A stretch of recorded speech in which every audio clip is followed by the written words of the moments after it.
So now that you've seen that video and kind of know what to expect, we can write down the formula. So we have volume of pyramids. Volume of pyramids.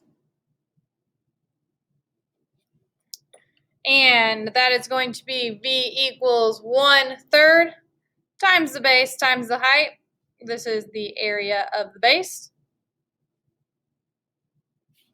And that is the height. Okay? So for our examples, I'm just going to tell you what the, sorry, I'm getting ahead of myself. Here's the formula. All right? Now we're going to do examples of volume of pyramids.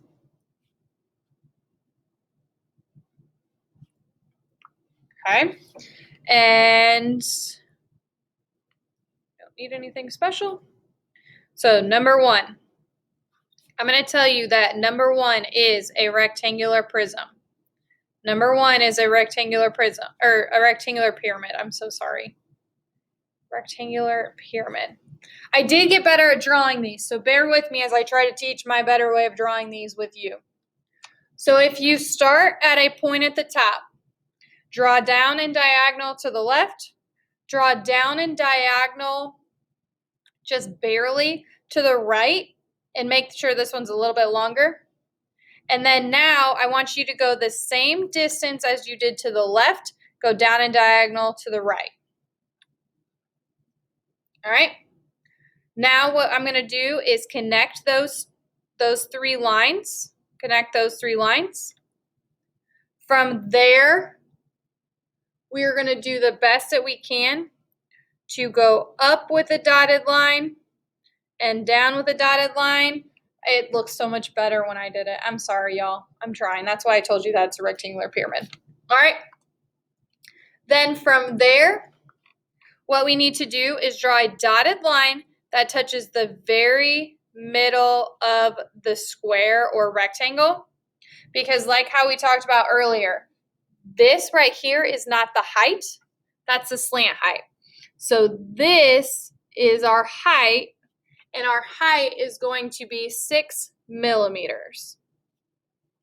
All right, our rectangle, again, I'm so sorry I did not do a good job, but it is 9 millimeters by 5 millimeters. So if we are talking about volume, we are saying 1/3 times base times height. That is 1/3 times length times width and times height. So 1/3 times my length and my width don't really matter too much, but make sure that height is correct. And again, if you plug how we did before when we talked about cones, right? We would have 1 times 9, which is 9 obviously, times 5 times 6, which is 270, and then I'm going to divide that by 3. So my volume equals 90, and then let's put our unit, millimeters cubed. 90 millimeters cubed.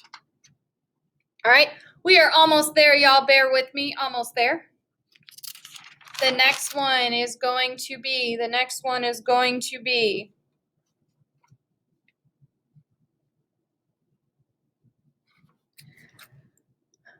I'm going to try to do better this time. So draw